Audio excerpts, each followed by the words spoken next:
Selamat malam Budi Nana Pitupulu, saya Jones Abid Negone Baho dengan NIM 24450 ingin membahas mengenai pembagian hak bersama.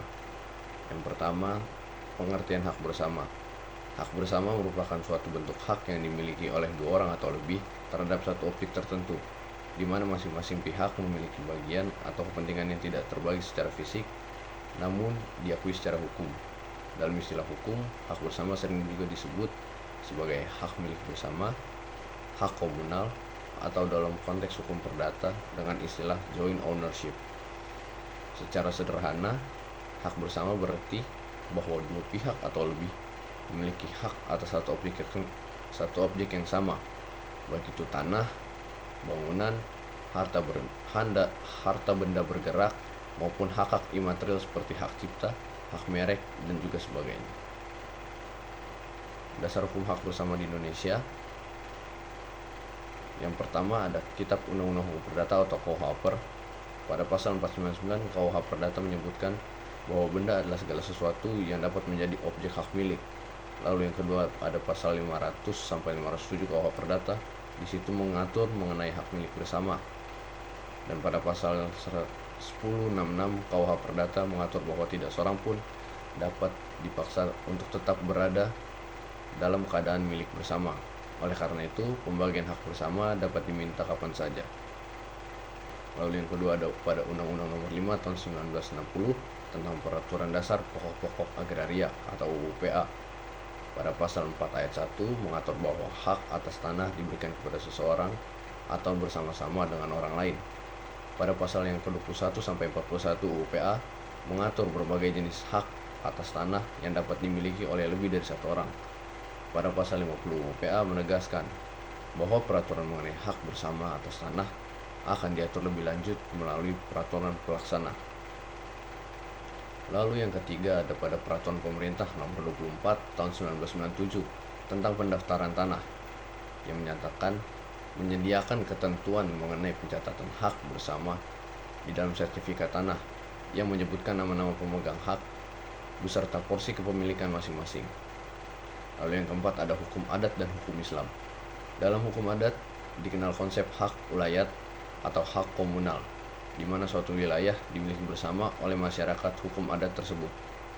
Lalu pada hukum Islam dikenal harta syirkah atau perkongsian dan harta bersama dalam perkawinan atau disebut juga syirkah inan yang mirip dengan konsep hak bersama. Lalu selanjutnya saya akan membahas bentuk dan jenis hak bersama. Hak bersama dapat dibedakan berdasarkan objeknya, subjeknya, dan dasar perolehannya. Yang pertama adalah berdasarkan objek.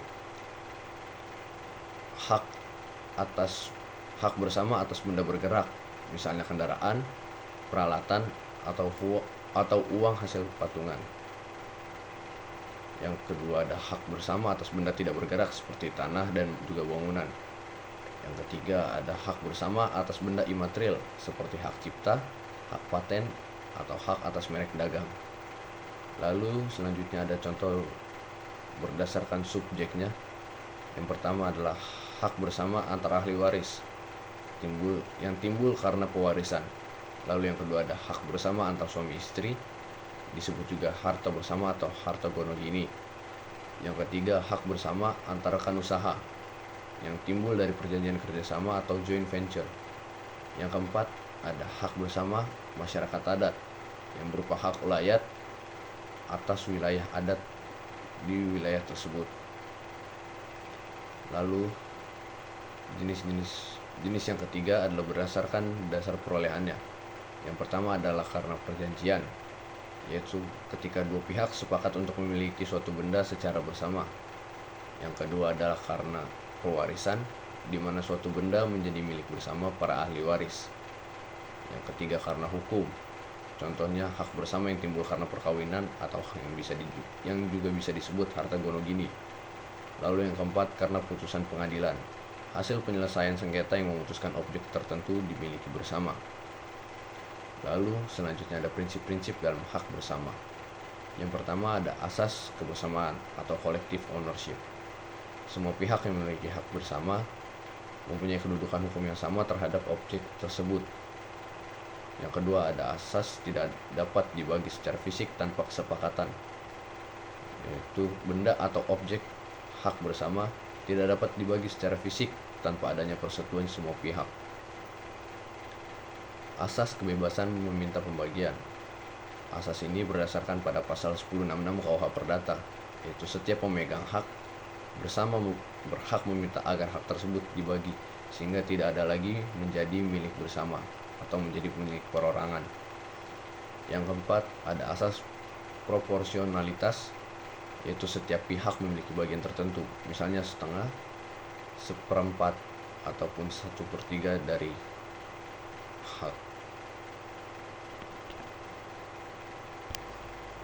hak sepenuhnya sesuai dengan kesepakatan atau ketentuan hukum, misalnya contohnya adalah warisan. Lalu pembahasan yang selanjutnya ada pembagian hak bersama. Pembagian hak bersama adalah proses hukum untuk mengakhiri keadaan kepemilikan bersama atas suatu objek dan dengan membagi bagian masing-masing pihak baik secara fisik maupun secara nilai. Tujuannya agar setiap pemegang hak memperoleh hak individual atas bagiannya tertentu. Caranya ada yang pertama, pembagian secara damai atau musyawarah. Para pihak yang memiliki hak bersama melakukan kesepakatan pembagian dengan cara musyawarah mufakat. Contoh, dalam hal warisan, para ahli waris sepakat membagi tanah sesuai bagiannya masing-masing. Dan contoh yang kedua, dalam perkawinan, suami istri sepakat membagi harta bersama saat bercerai. Lalu pembagian melalui pengadilan. Jika para pihak tidak mencapai kesepakatan, maka salah satu pihak dapat mengajukan gugatan pembagian kepada pengadilan negeri untuk harta benda umum atau warisan, atau pengadilan agama dalam hal harta bersama suami istri muslim. Lalu ada pembagian melalui lembaga hukum adat.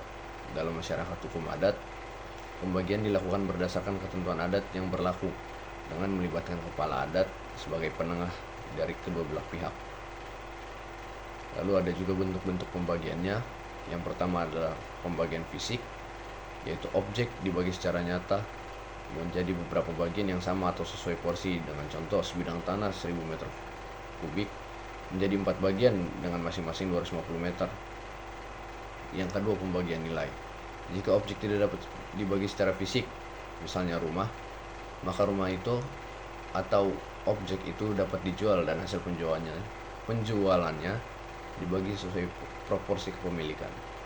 Yang ketiga, ada pembagian pengelolaan. Jika objek tetap satu, para pihak dapat sepakat untuk mengatur hak penggunaan atau hasilnya secara bergantian atau proporsional. Lalu selanjutnya ada contoh kasus dan penerapannya. Contoh yang pertama adalah dalam warisan. Misalnya, seseorang meninggal dunia dan meninggalkan sebidang tanah 1 hektar dengan 3 orang anak. Maka tanah tersebut menjadi hak bersama ketiga anak tersebut. Apabila salah satu ahli waris menginginkan pembagian, maka dibagikan sesuai hukum waris, yaitu masing-masing memperoleh 1/3 bagian. Jika tidak memungkinkan dibagi fisik, tanah dijual dan hasilnya akan dibagi 3 oleh masing-masing pemilik ahli waris.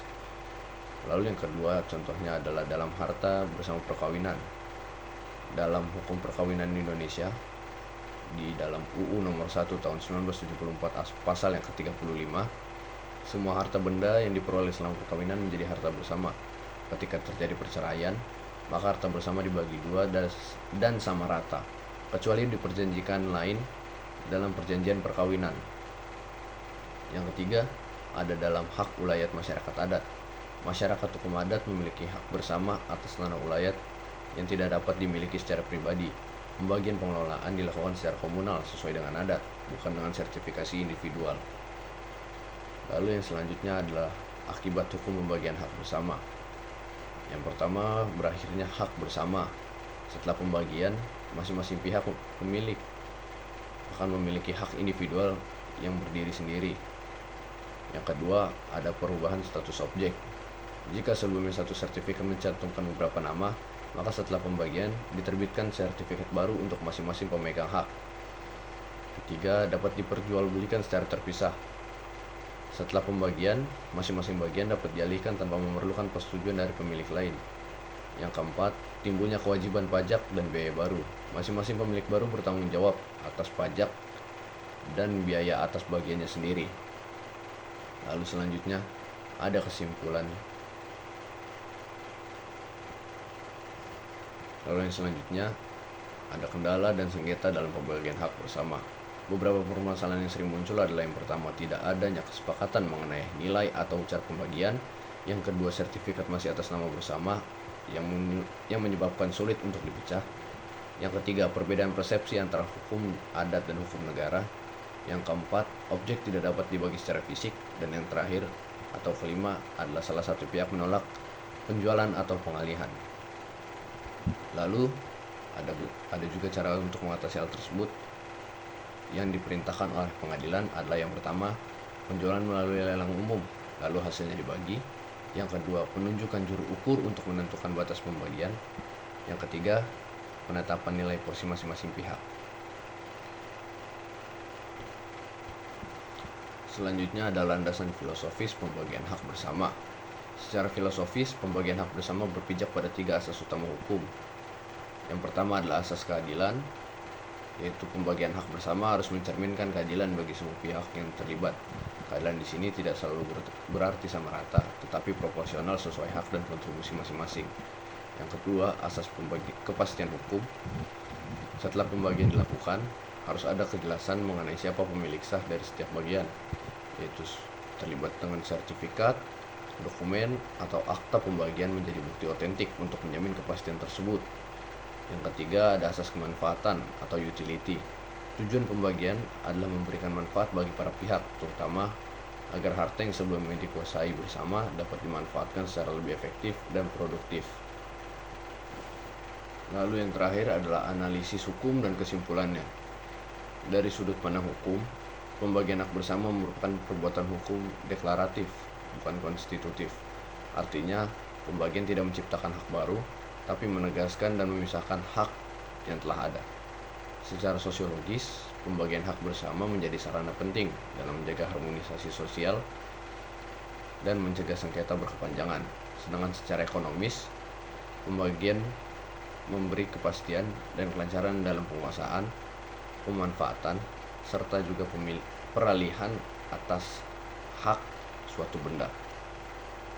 Kesimpulan yang pertama, pembagian hak bersama adalah mekanisme hukum untuk mengakhiri kepemilikan kolektif menjadi kepemilikan individual. Lalu dilakukan berdasarkan prinsip keadilan, kesetaraan, dan kepastian hukum. Yang ketiga dapat dilakukan secara damai atau melalui lembaga pengadilan. Yang keempat berlaku dalam berbagai bidang hukum, yaitu ada perdata, agraria, perkawinan, waris, adat, dan juga ekonomi. Lalu yang kelima, tujuannya bukan hanya membagi harta, tapi juga menjaga keadilan sosial dan stabilitas hukum. Pada intinya, pembagian hak bersama merupakan bagian penting dari sistem hukum perdata dan juga agraria Indonesia karena menyangkut pengaturan kepemilikan bersama yang sah menurut hukum. Pembagian ini menjamin adanya kepastian hukum, keadilan bagi para pihak, dan menghindari sengketa di kemudian hari.